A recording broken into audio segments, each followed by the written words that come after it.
এরপর তো এইসব কোন মামলাই থাকার কথা ছিল না, আমাদেরকে দাবি জানানোর কথা ছিল না। একই সাথে আমাদের নিবন্ধনের মামলার রায় যিনি দিয়েছিলেন তিনি বলেছিলেন তিনি শপথবদ্ধ একজন রাজনীতিবিদ, যিনি রাজনীতি করবেন তিনি তো তার প্রতিপক্ষের বিরুদ্ধে তার ইচ্ছাকে বাস্তবায়ন করবেন, এটা খুব স্বাভাবিক। সুতরাং ওটাও আইনের বিবেচনায় ওটা চলে না।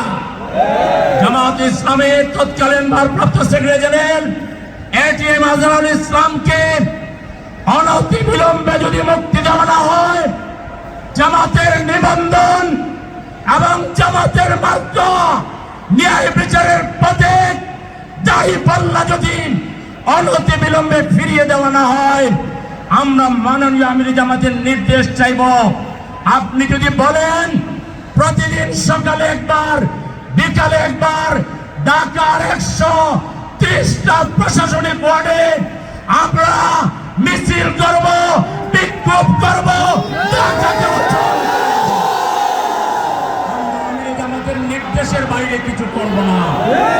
আমাদের কাছে আমরা কর্মসূচি চাই, আর যদি কর্মসূচি আপনারা আমাদেরকে দিতে না চান তাহলে সময়কে বন্যা করে এই 3টা দাবি পূরণ করবেন, সেই আশাবাদ ব্যক্ত করে সবাইকে ধন্যবাদ জানিয়ে আমার কথাগুলো শেষ করছি। আল্লাহ হাফেজ।